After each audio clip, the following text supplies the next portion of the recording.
It's a rough ride aboard a 737 on descent to New Orleans. We're getting tumbled around pretty good.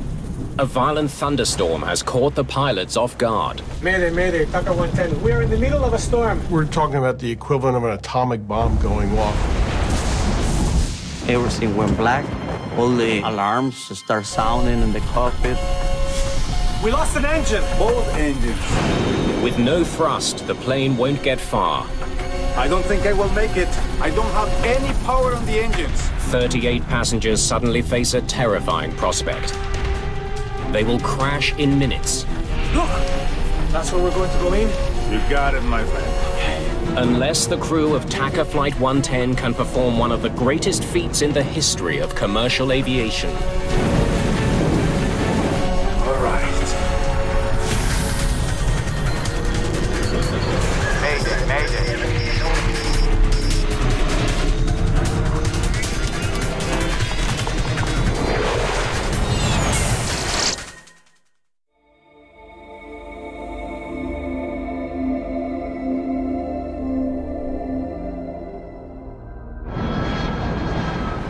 A brand new Boeing 737 is making its way through heavy thunderstorms and hail 30,000 feet above the Gulf of Mexico.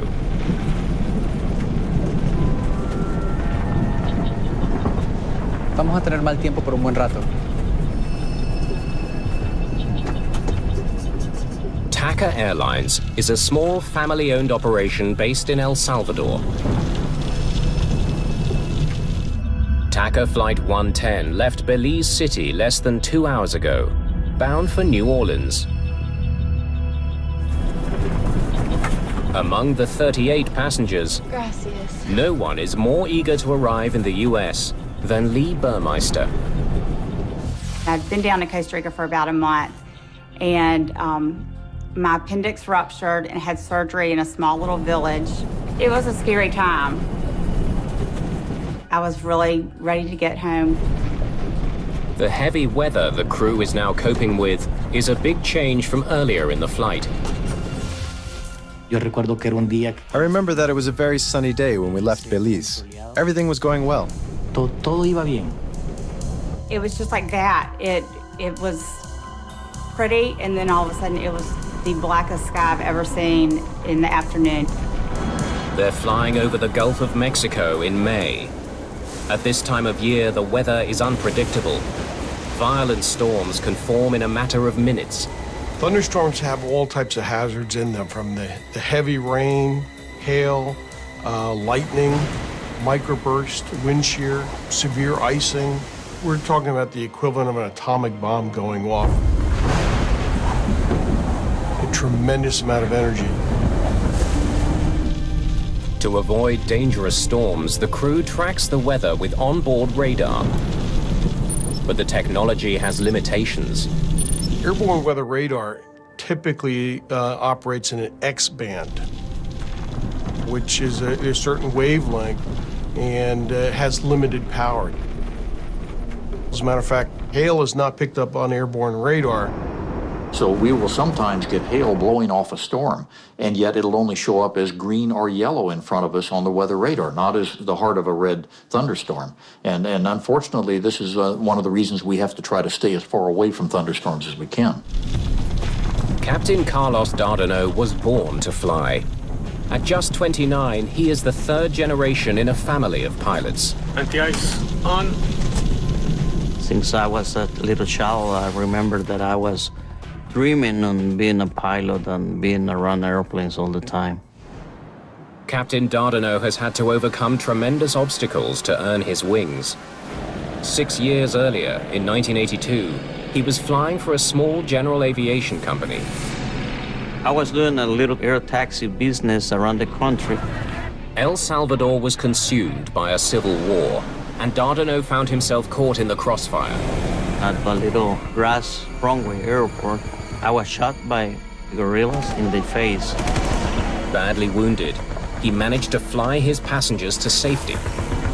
We just take off, and I stayed really low between trees, and I flew 20 minutes back to the main airport. The brush with death cost him his left eye.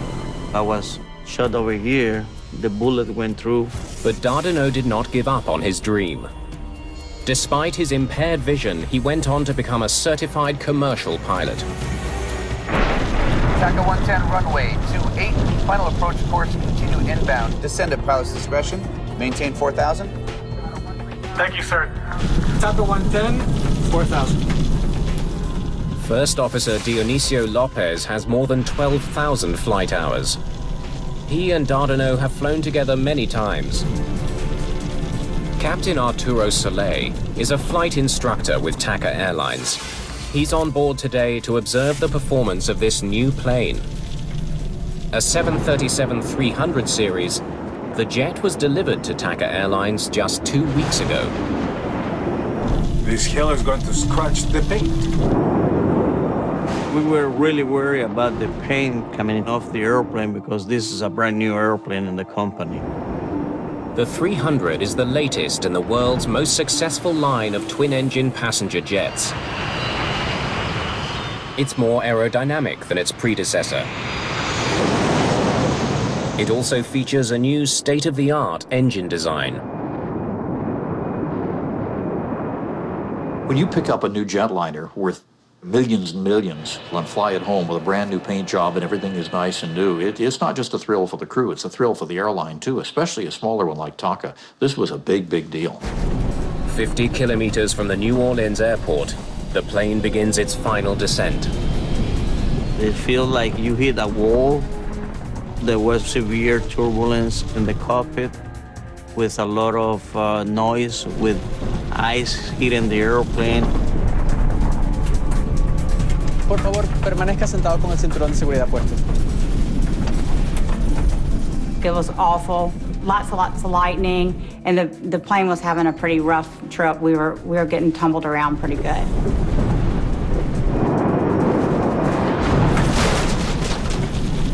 As the flight attendants take their seats. Flight attendants, please take your seats.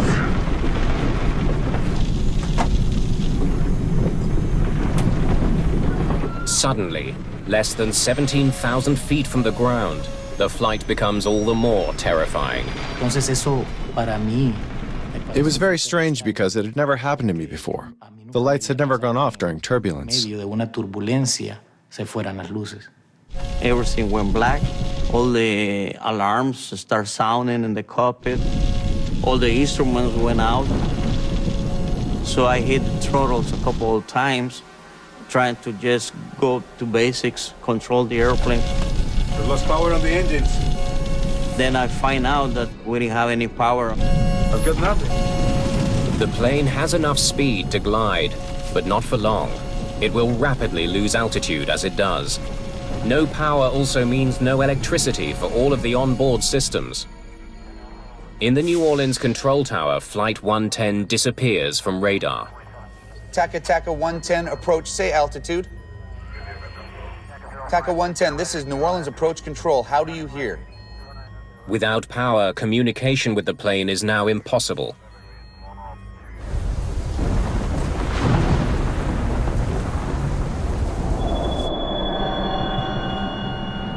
It's really quiet. There aren't any engine sounds. There aren't any lights. It feels like you're in a dark room without any power.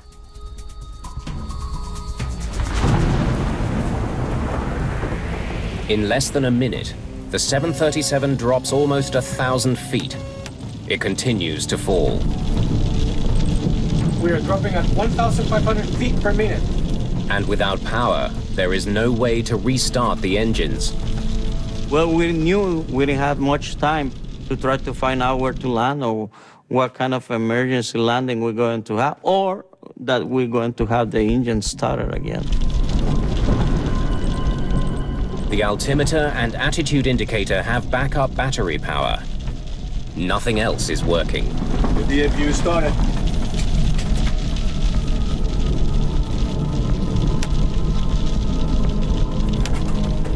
The APU, or Auxiliary Power Unit, is a backup generator that provides emergency power to vital systems. But starting it takes time. And with each passing second, TACA Flight 110 falls closer and closer to the water below.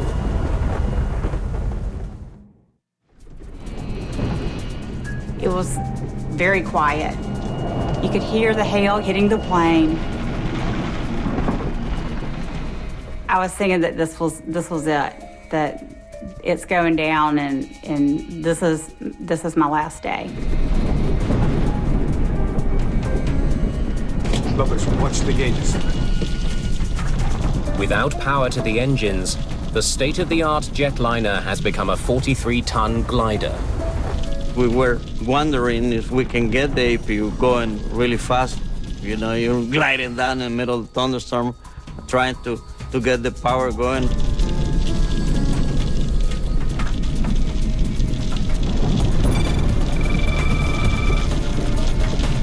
APU's up and running. Y cuando regresaron las luces, when the lights came back on, I was relieved. I thought it was something temporary. No big deal. pero que no va a pasar para más.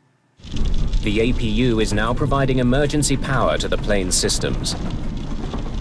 But the engines are still not running. To fire up the powerful turbofan engines, the crew must follow the procedure for a complete engine restart. Fast to idle, and fuel levers off.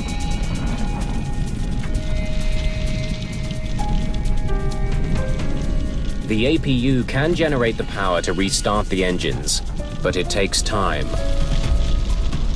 It takes like 30 seconds or so, but it feels like your life.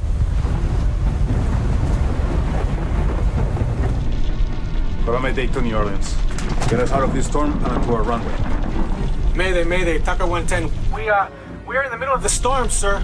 We need vectors to the runway now, sir.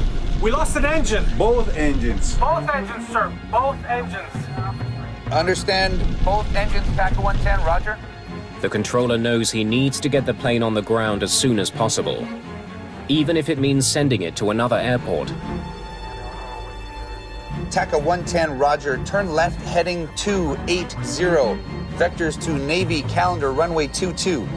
Flight 110 is still 32 kilometers from New Orleans. The stricken plane has a better chance of landing at a US naval base 27 kilometers away. But the plane will not make it to any airport unless the crew gets the engine started. 29, 30, hit it.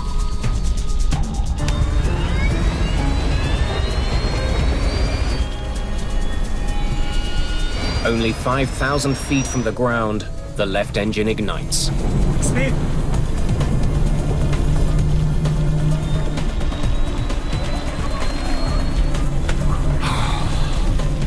Okay, good job. Start working on the other one. The plane can fly with only one engine, but both engines would be safer, especially in bad weather. Request a vector back to New Orleans. Okay, we have one engine back on. Request vectors to New Orleans. TACA 110, Wilco, fly heading 290. Vector around the thunderstorms to your right. Meanwhile, Captain Soleil is taking the steps to fire up the second engine. Here comes the other one. And here comes the other one. Speed. All right. And you got both of them. With both engines back, it appears the crisis is over. Okay, sir, we have both engines back now. We really appreciate what you've done for us.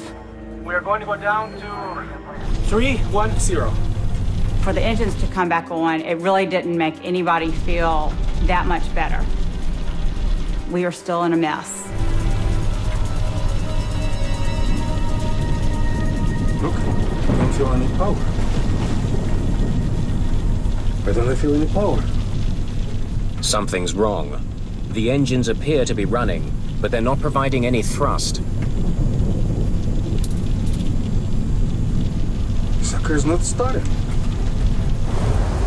Then the gauges show that the engines are overheating. They're burning up from the inside. The risk of a catastrophic engine fire now leaves Dardanot no choice. He must do something no pilot would ever want to do. Shut down both engines for good. Once again, the plane is without power, and falling fast. We knew that we don't have any possibility to restart the engines, and then we had to start looking for some place to land. The plane is quickly closing in on 3,000 feet. At the rate it's dropping, it won't make it to New Orleans. Okay, where do I put this thing down? Visibility begins to improve when the plane breaks through the storm clouds. But it's still raining, and Dardanelle has less than 3 minutes to find a place to land.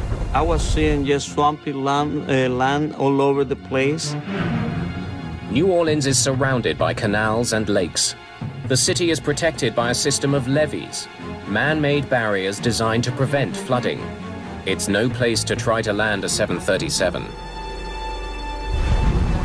We don't have power on the engines. TACA 110, I'm gonna vector you to Lakefront Airport. You're only 11 miles from Lakefront. I don't think I will make it. I don't have any power in the engines. I guess we'll have to go down. We're going to declare an emergency. We're gonna have to decide where to put this thing. TACA 110, do you have visual reference to the ground at this time? Yes, sir. TACA 110, there is an interstate highway directly ahead of you at 12 o'clock and 7 miles. Let's see what it is.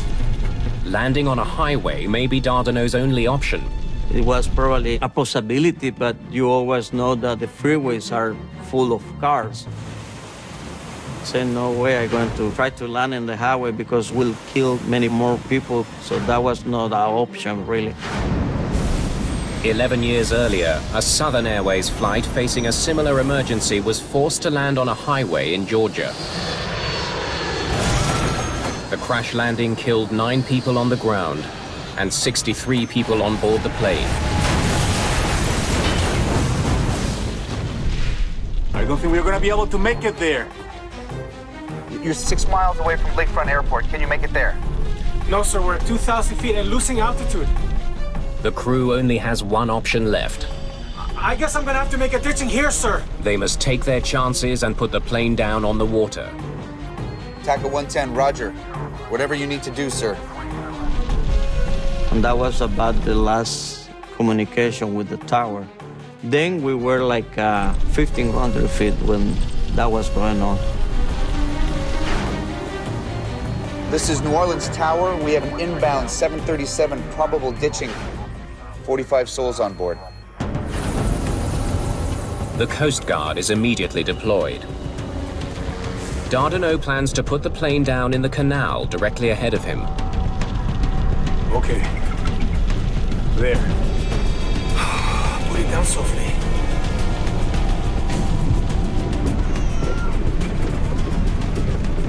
It was kind of the feeling of everyone on the plane that we weren't going to get out of this.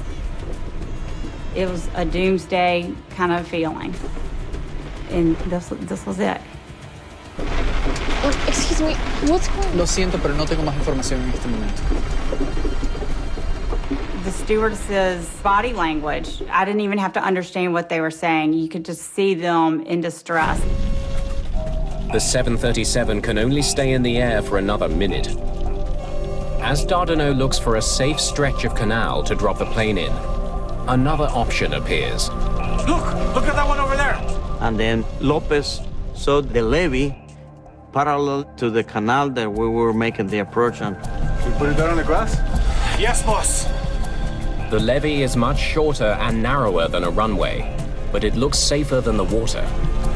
That's where we're going to go in? You got it, my friend. They will have to act fast to get there. Prepare the cabin.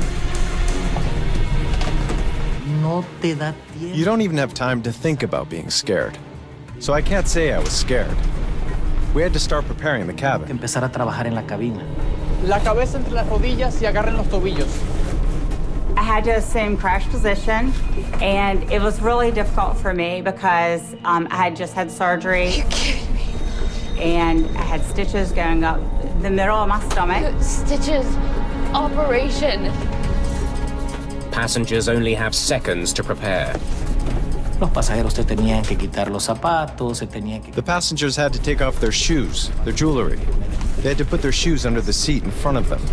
So we went through the whole emergency checklist. Teníamos que trabajar. Air traffic control can no longer pick up the low-flying 737 on radar. The controller asks other planes to look for it. 6 to Kilo Alpha.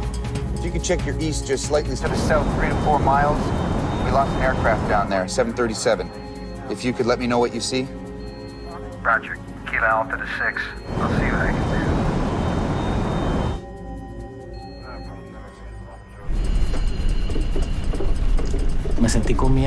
I felt scared when I got back to my seat. That's the moment when I really got scared. Okay, put the gear down. All right. But Captain Dardanot is still flying towards the water. Well, the levee was parallel to my right. To have any hope of landing on the levee, he needs to make a sudden and dramatic course correction. That requires a risky maneuver known as a side slip. So we just had to do a little bit side slip to get into position to make a perfect landing. It's a move meant for small planes and gliders, not a 43-ton Boeing 737. But it's a risk he has to take.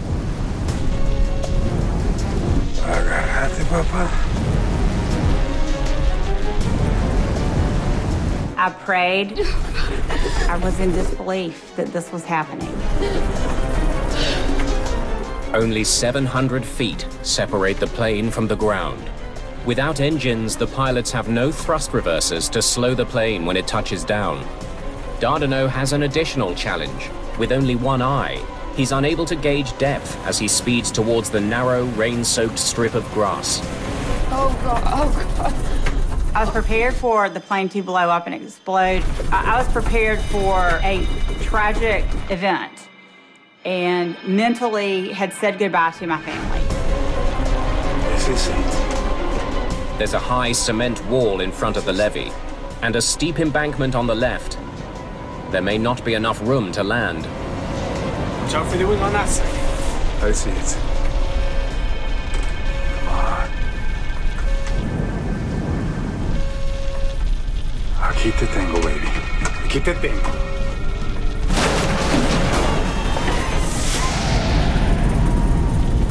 We touched down with one wheel and the other one.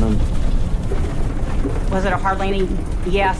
If the seatbelt snapped, we would have flown through the plane, for sure. On the soggy grass, the plane is in danger of skidding off the levee into the water. I was trying just to control the airplane, not to hit the brakes and not to lose the airplane at the last minute, you know. The spoilers were out. So we were just thinking, okay, we make it, we make it, we make it.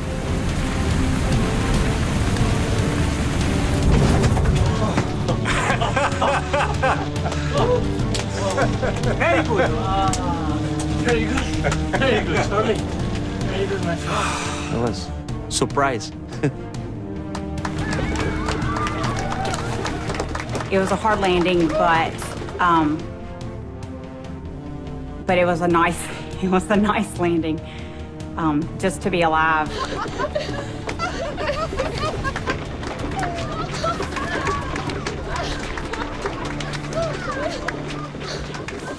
El aterrizaje fue espectacular. El avión. The landing was spectacular. The plane landed so smoothly. There wasn't even a bit of turbulence. No hubo ninguna ni media turbulencia. A perfect landing. Perfecto. And that was, I think, the most beautiful landing that I ever made. When I looked out my window, there was no fire. So I immediately opened the door and deployed the slide. Salió el tobogán. Rápido, por la salida más cercana. They told us to get off the plane, that the plane was going to blow up. The New Orleans controller has no idea what has become of TACA Flight 110. Another aircraft relays the news to the tower. Kilo Alpha to 6. Everything looks okay. Looks like you did a pretty good job. They made it. You're not going to believe where they are.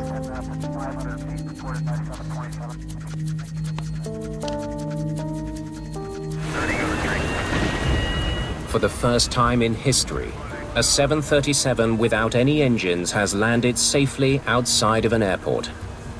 Now investigators must find out why the sophisticated engines on a brand new jetliner failed in mid-flight. Pilots call this a dead stick landing, a landing with no engines. As it turns out, TACA 110 has landed on NASA property. This is the Michoud facility, where they manufacture parts for the space shuttle. The evacuation was quick. We got out of the plane quickly. We slid down the chutes. I got to the top of the levee, and there were some nurses that were on the plane, and they looked at my stitches and everything.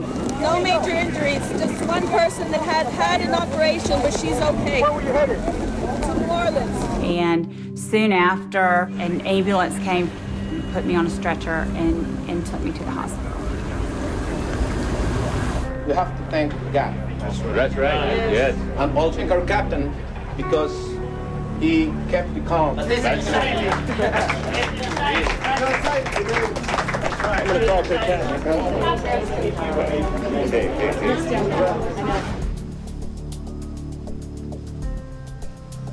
Now that's not something you see every day. Within hours of the emergency, investigators arrive and begin examining the damaged plane.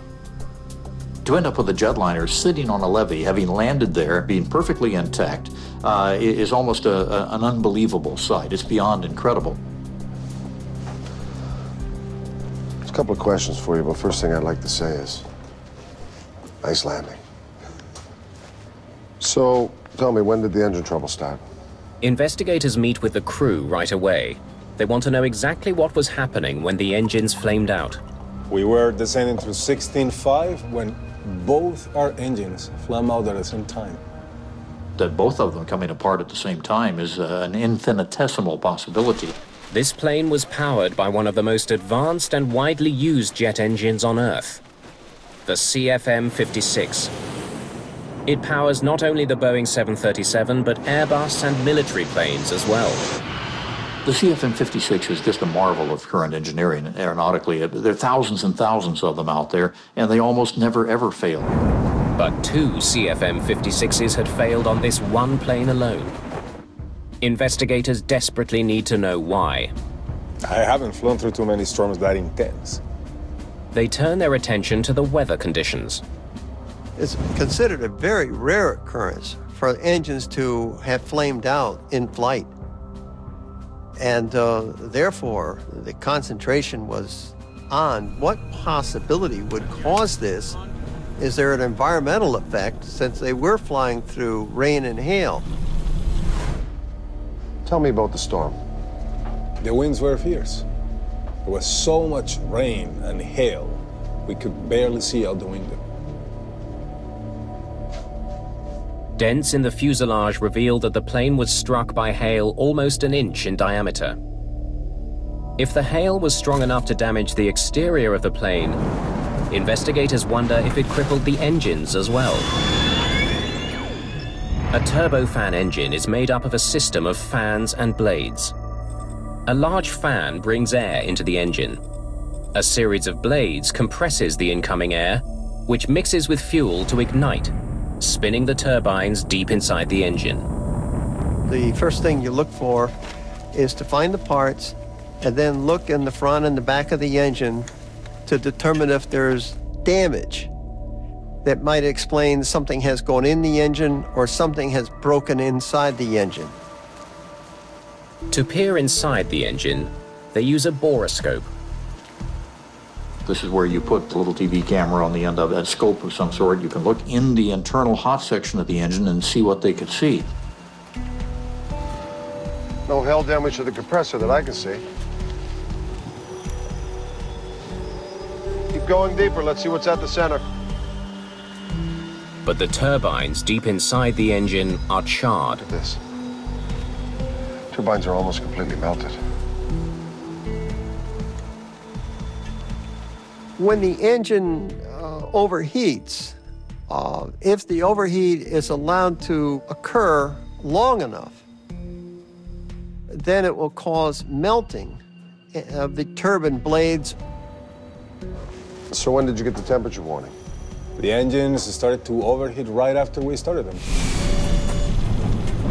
And the damage to the turbine, which is the melting of the blades, means that you can no longer produce thrust out of that engine. The charred turbines do not explain why the engine stopped working in the first place. For some reason, Flight 110's engines had quit, restarted, and only then burned up. But before the search for answers can continue, investigators are confronted with another problem.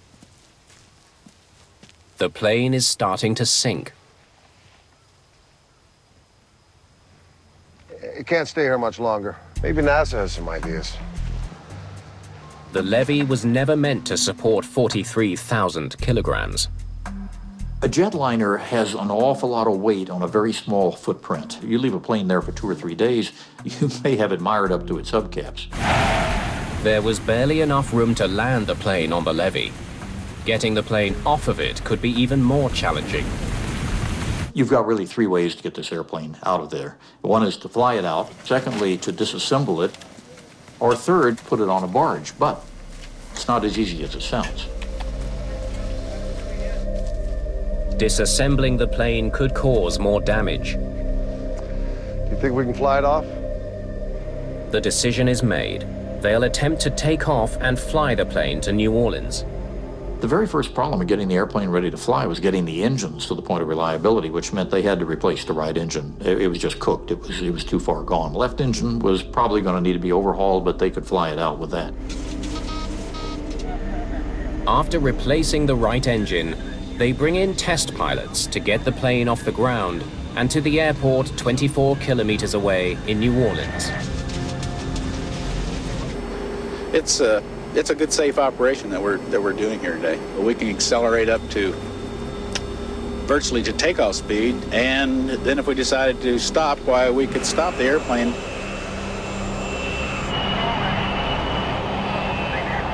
With no passengers and very little fuel to weigh the plane down, it reaches takeoff speed in just 365 meters. The investigation at the emergency landing site comes to a dramatic end. In most scenarios in which an airplane comes down in the wrong place but is still intact, you probably never get it out that way. This just happened to be amazing luck. Hey guys. Investigators must now try to figure out why the engines failed in mid-flight.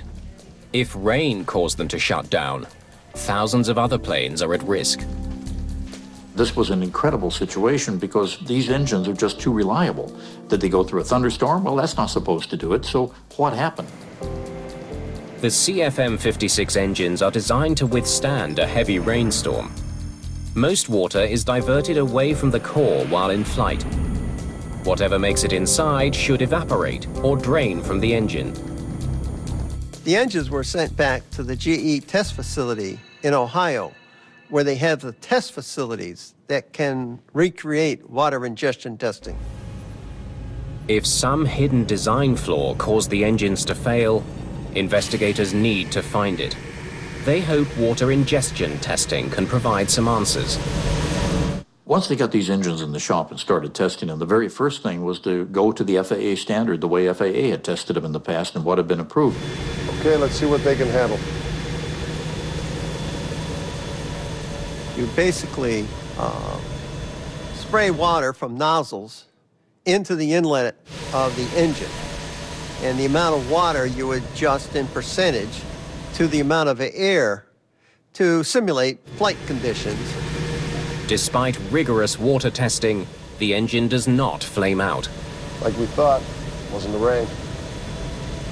Nothing went wrong. The engine continued to run. So obviously something else had happened. So they needed to examine this in much more detail. Was there something more severe about the weather?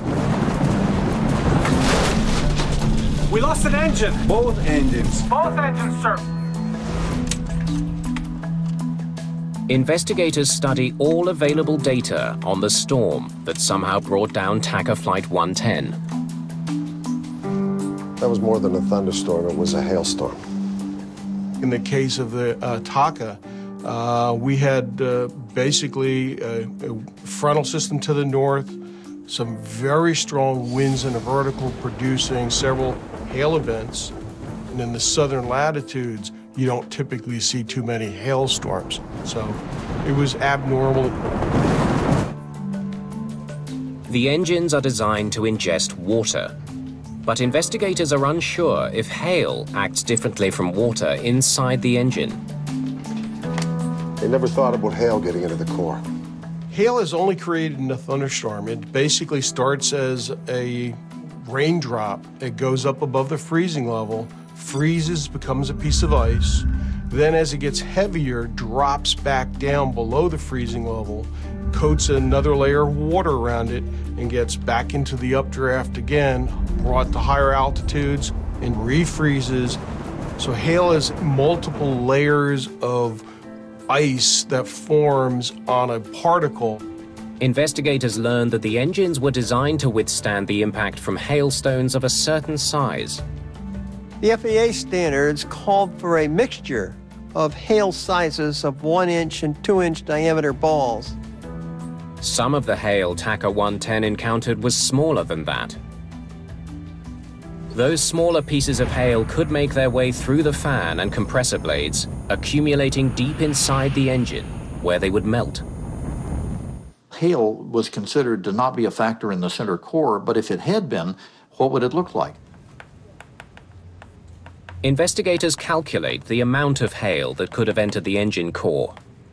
They then estimate the volume of water the melting ice would have produced. That's substantially more water. Investigators want to know if this excess water overwhelmed the engines and caused the failure. Okay, let's try more water and see what happens. They perform another water ingestion test, this time adding even more water to account for the hail inside the engines. So if they used enough water to emulate that, maybe they could make it fail. Well, they tried using a high speed on the engine, and still it wouldn't fail.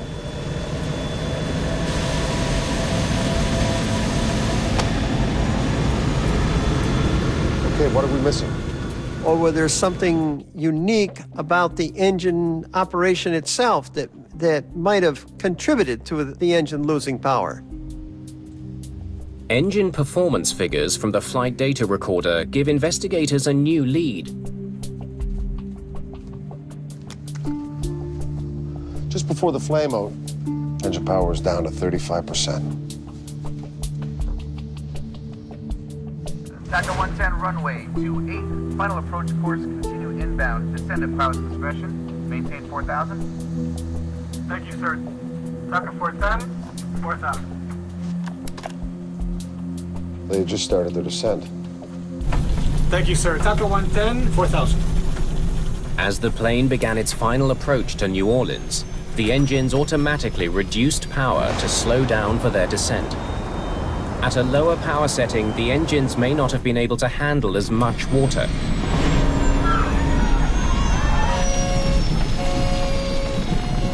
We've been testing everything in accordance with the normal FAA methodologies at high speed on the engines, but these guys were in descent to New Orleans. They repeat the test, this time with less power to the engines. So we want to see what happens when we add the same amount of water, but with the engines powered down to 35%, okay?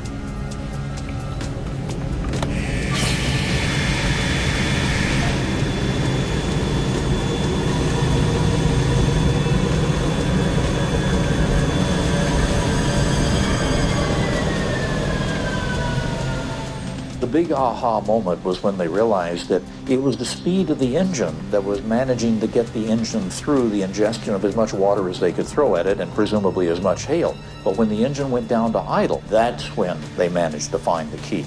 That's when the engine couldn't handle it. Well, now we know what happened. Bad timing. And that test gave a completely different result. Investigators have discovered why the engines flamed out. It showed something that no one understood at the time, because in all the testing and all the logic that had gone into it, they hadn't taken into account the slow speeds on the engine on descent. At the lower speeds, the hail, having a significant velocity and momentum, can actually see an opening between the fan blades. And it's able to get through the fan blades and directly into the core. The engines filled with hail and water and flamed out. For investigators, only one mystery remains. Look, don't feel any power. What went wrong after the TACA crew restarted their engines? The sucker's not started. Why did they overheat and fail?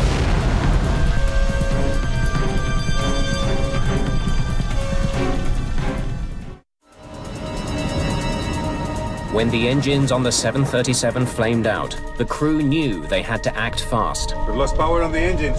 To have any hope of restoring engine power, they first needed to get the APU running. Get the APU started. Since the engines were no longer spinning, they had stopped ingesting air and water, but a successful restart was far from guaranteed.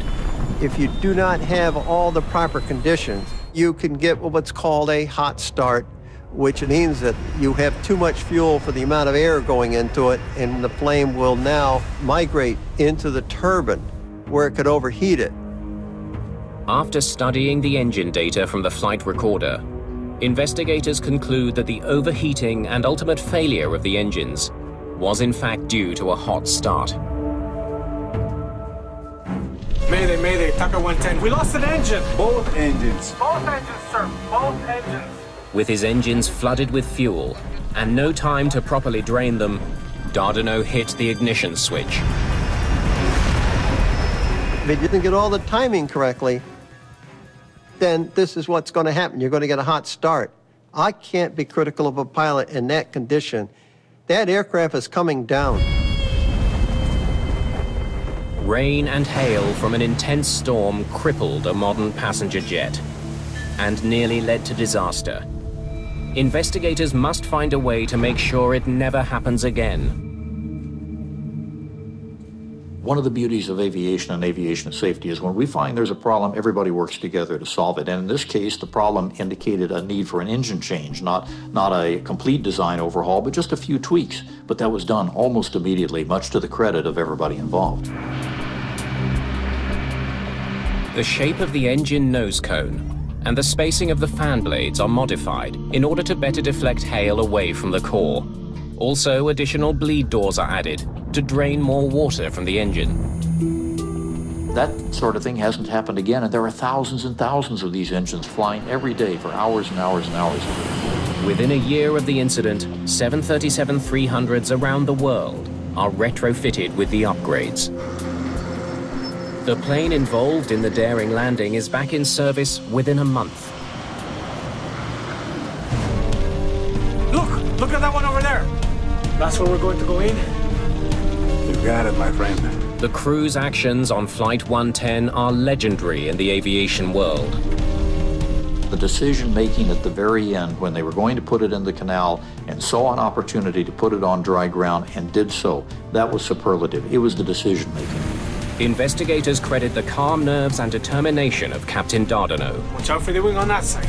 I see it. For avoiding what could have been a fatal disaster.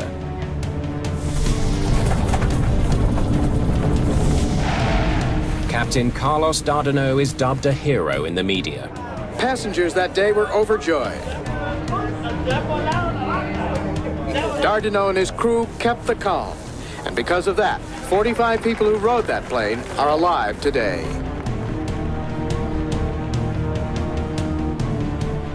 Today, the Dardanot family tradition continues. Carlos's son and daughter have followed in their father's footsteps, both becoming pilots.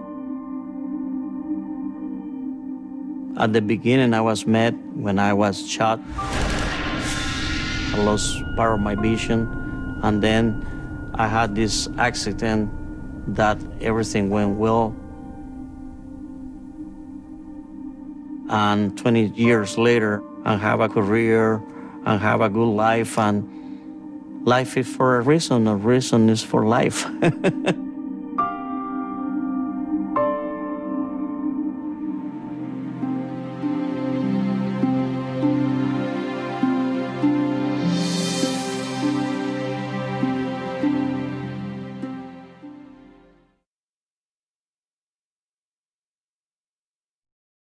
fast.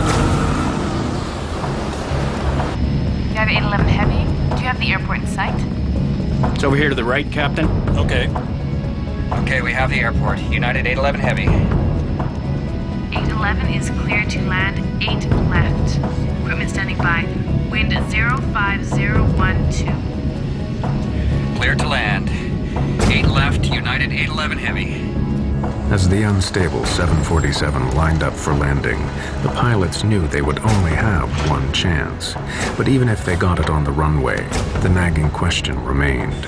Would the stress of impact cause the damaged and overweight aircraft to disintegrate?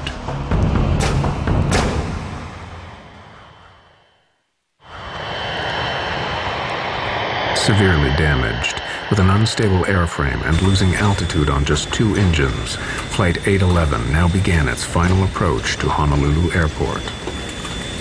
2-engine approach. 2-engine approach. We still had no idea how far off the ground we were, if we were going to make it to Honolulu or not. But that seemed like an appropriate time. If we were somewhere around land, that we're probably going to try and land somewhere to get the passengers in their brace positions. So that's when we started yelling for them to get down in their brace positions.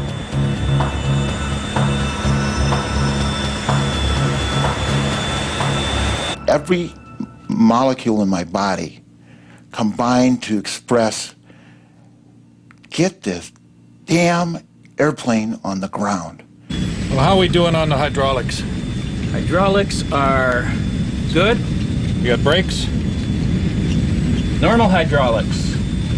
So we got brakes, but you're only going to have reversing on 1 and 2. Though I thought maybe there was a chance that we were going to actually be able to attempt to land, the thought came to my mind, what happens now? Do we, on impact, do we explode? Do we fall out this huge hole? Despite dumping fuel, the aircraft was still critically overweight, but without full flaps to keep it in the air. It had to approach fast. 1,000 down. The danger was that the undercarriage could shear off and the plane break up. Top and a half high. 190.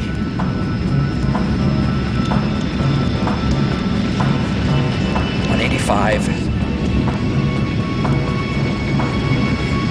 A little slow, Dave. It's below what we want.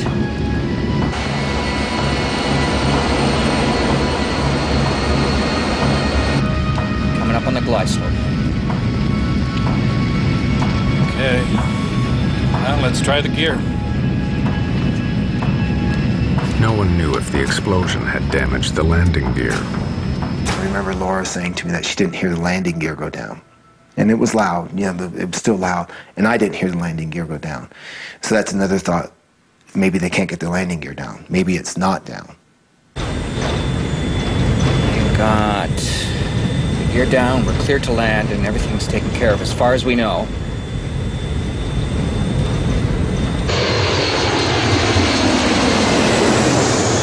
$200. 195. Half a dot high. Looking good. 192. 195. Coming off on the power. 100 feet.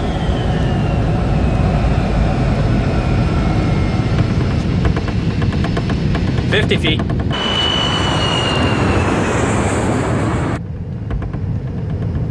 Center the trim. 30. 10. 0. We're on.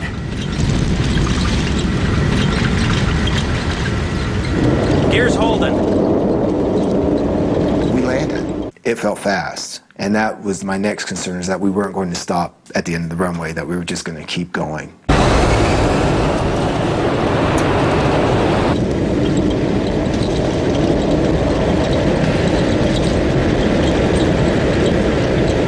And all of a sudden we were slowing down, And I said, oh my God, we've landed, we're on ground. And the people started applauding.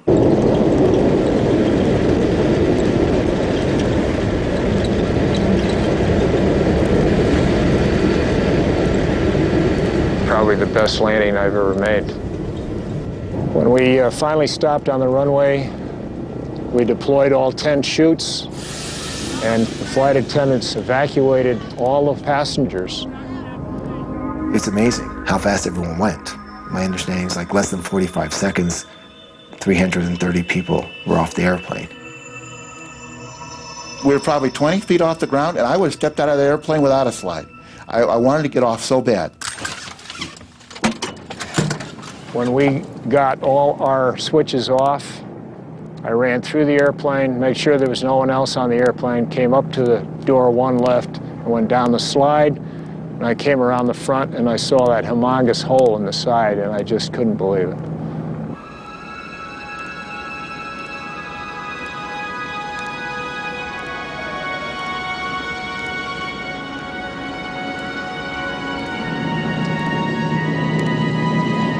By the grace of God, we made it, and it was an awesome experience. I would never want to go through that again. It was crazy, it was wild, it was scary, all at the same time.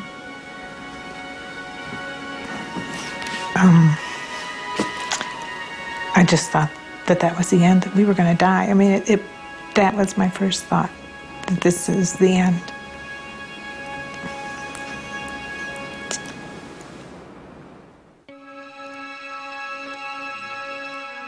But for the families of the 9 people who were killed, the ordeal was just beginning.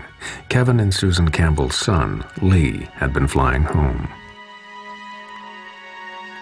About 3 o'clock in the afternoon, I think they said that there was no New Zealanders involved, but we just knew that it was Lee. And then about, I suppose, a quarter of an hour later, we got a phone call from Chicago, and they just said that they regret to inform us that our son was missing, presumed dead.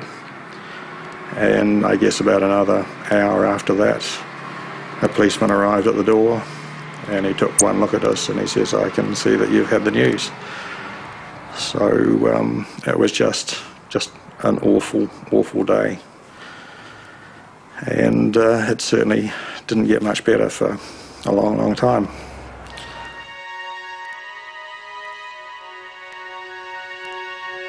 Although Lee's body had not been recovered, the Campbells flew straight to the wrecked aircraft in Honolulu. Your initial feeling is that you want to be as close to the spot where your relative died, and that was the aircraft. So we had to immediately go in and see the aircraft. The damage inside was horrific, just a total mess. And the hole in the side of the aircraft was much bigger than I had thought it would be, even though we had seen television newsreel reports. And it was so sad to get in and actually see where Lee's seat had been. The legs of the seat were still there. There was a good bit of fuselage beside him, and still a window. But the Campbells' desire to find the cause of Lee's death inevitably brought them face to face with the dreadful details. They took us to the medical examiner's office as well, because they had found body parts and that sort of thing. So they didn't actually show us the body parts, but they showed us bits and pieces that they had recovered from the engines, and we got the medical examiner's report on what they had recovered. So, you know, we really would have preferred that it was Lee that went through the engine, because it would have been an immediate death, whereas it was a 4-minute fall down to the ocean, and we know that the people could have been alive as they were falling. And when you think about that, that's just horrific. As it became clear that their son's body would never be found, the Campbells' need to find the cause of the accident that killed him grew stronger. Lee can't have died for nothing. You know, you've got to find out why he died, and you've just got to make sure that it never happens again. the Campbells embarked on a relentless personal investigation that would last nearly 2 years. But the loss of their son meant they would stop at nothing to uncover the truth.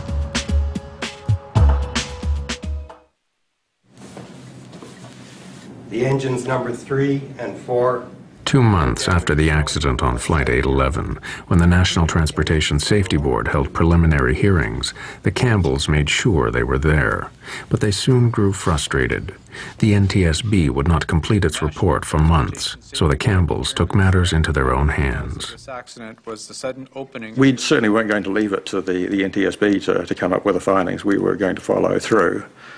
And when the hearings ended, they had said that we could take whatever we wanted off the press table. And Susan walked up to the top table and yelled out, "There's a really good setup here." So grabbed a box and loaded in all of the documents that we could find up there. Kevin's the most honest of people I know, but here he was taking something that we hadn't specifically been told we could take. And we're heading out the door just as the NTSB were arriving back in with the trolley to pick up all their documents. So we were out the door and into a taxi and gone.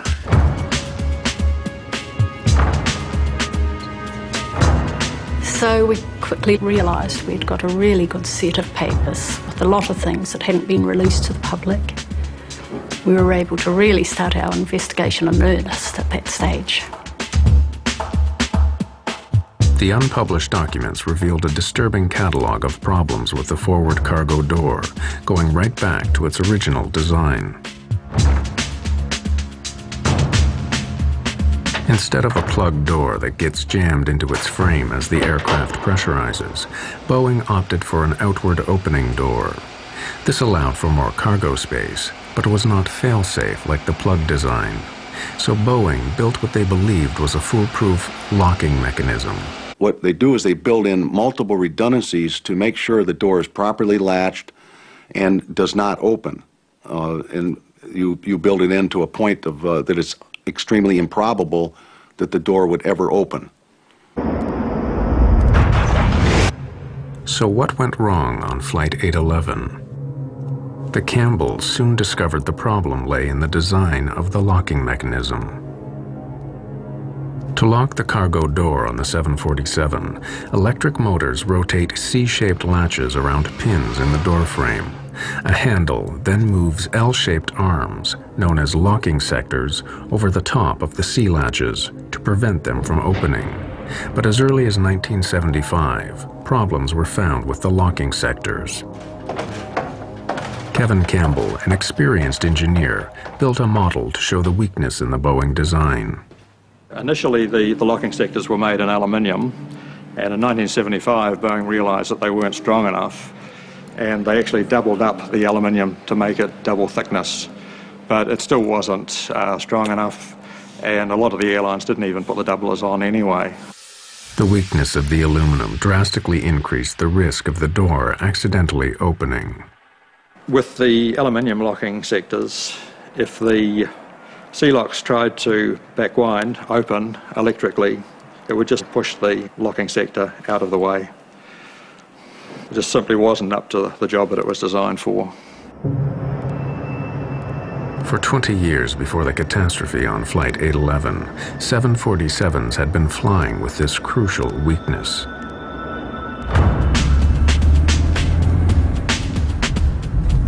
The Campbells wondered what else remained to be revealed. They redoubled their efforts to uncover the full truth behind the accident that had killed their son. We bought a car and set off in the United States to see as many people who were involved with the accident as possible.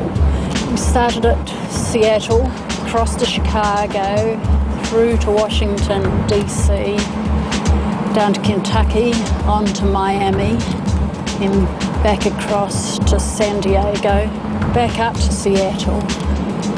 And that was just one trip. The Campbells soon found that a shockingly similar incident to Flight 811 had given clear warnings of the danger in the cargo door.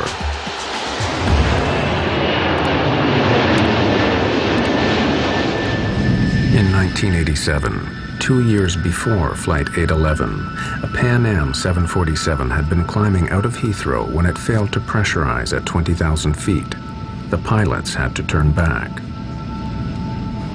When they got back to Heathrow, they found that the door was hanging open 1.5 inches at the bottom, and all of the locks were open.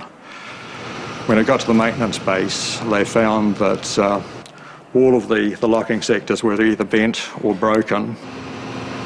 Why had the sea latches turned and bent back the locking sectors? Boeing claimed that ground crew must have mishandled the mechanism. But the Campbells' investigation uncovered another vital clue to why the sea latches had turned. A report highlighted problems with the door's electrical system.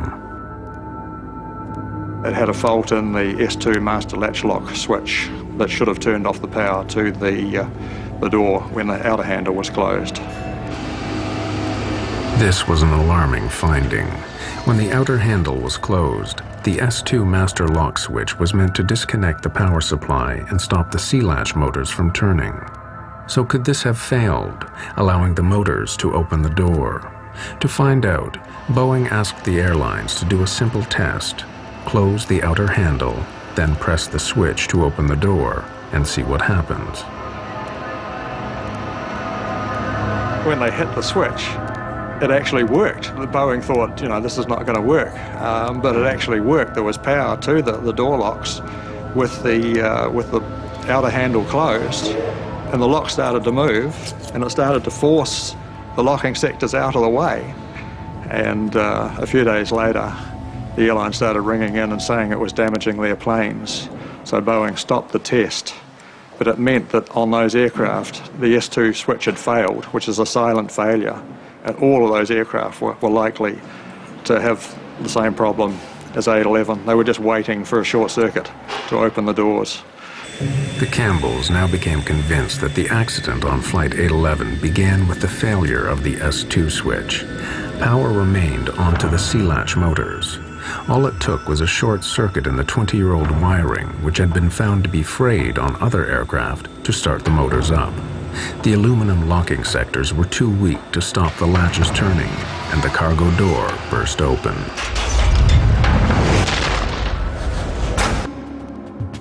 The National Transportation Safety Board determines that the After a year of investigation, the NTSB had a different version of the events.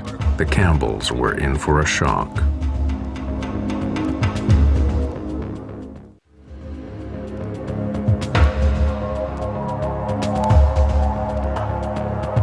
After waiting a year for the official report, Kevin and Susan Campbell expected it to match their theory of what led to the accident on Flight 811.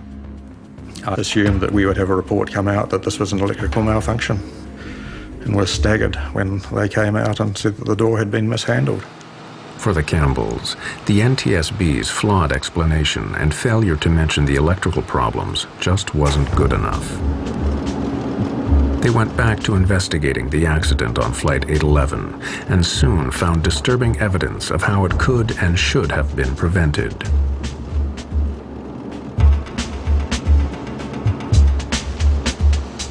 After the Pan Am incident in 1987, it turned out that Boeing had issued a directive to the airlines on how to correct the weak aluminum locking sectors.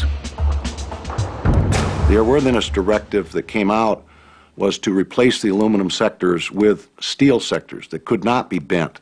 And there were some some interim requirements for inspections to be performed until what they call terminating action, the steel sectors were installed.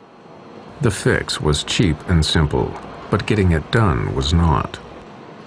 The actual cost of the modification, changing these locking sectors to steel, was $2,000 per aircraft. But it took 10 hours to do it, and that's where the money was. Taking the aircraft out of service for 10 hours, that's millions of dollars. The Campbells discovered that back in 1988, the FAA, whose role it is to enforce improvements, had given the airlines 18 months to comply.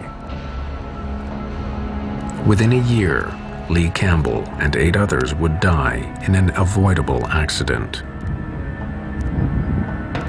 So why weren't the airlines forced to fix the problem sooner?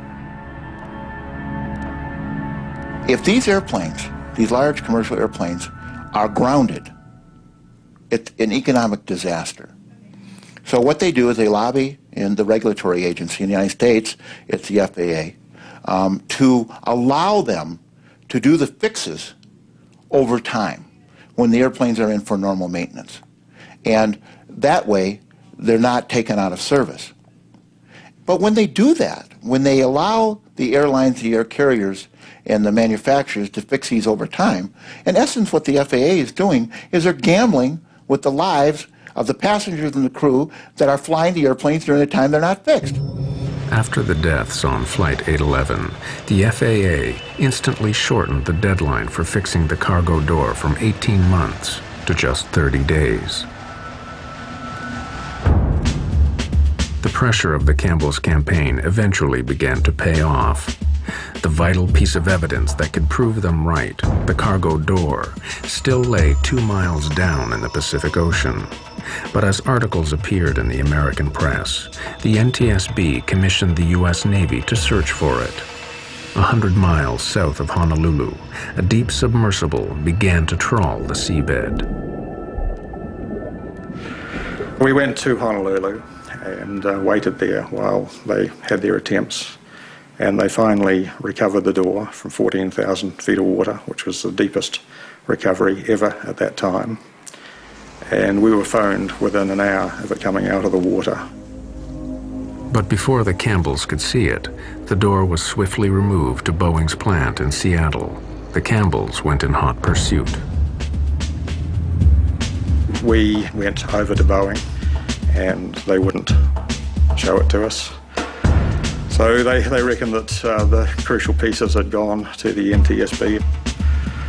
So again, we got in the car and drove across to Washington, D.C.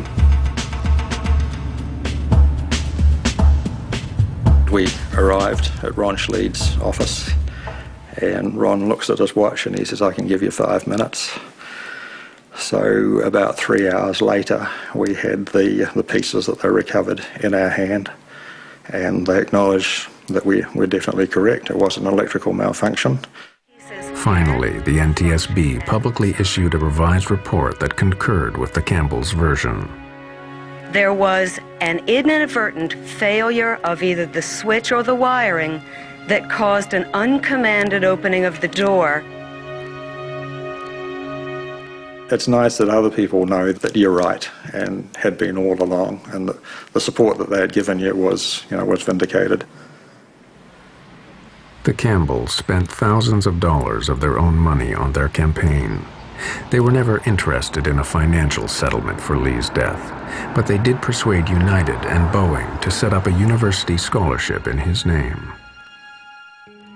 I couldn't have lived with myself if we had done no investigating ourselves. It was just something we both felt we needed to do. We didn't even discuss it. We just knew that's what we would do. Yeah. But despite long and public campaigns like that of the Campbells, critics fear that the airline industry has not learned the lessons from Flight 811. The regulatory agencies, they have a dual charge. One is to encourage aviation, and another is aviation safety. And when they get in a position where you have economics up against air safety, they tend to err on the side of economics rather than safety. Serious accidents caused by known defects have continued to occur. In the 1990s, known problems in aircraft de-icing systems led to crashes. At least 3 planes have had fatal fires due to known dangers from flammable insulation material. In 1998, a fully laden 747 blew itself up over the Atlantic when known faults in the old wiring ignited known hazards in the fuel tanks. Inevitably, experts are skeptical about the industry's record of balancing profit against prevention. And what the industry says, to go in and replace this wiring would ground all these airplanes, would be astronomically expensive. One airplane every 10 years, one airplane every 5 years, 200-300 people, cost of doing business. Cost of doing business. And that's a great economic analysis, and unless your mother or your child is on board one of these airplanes that happens to pay the price for their economic satisfaction.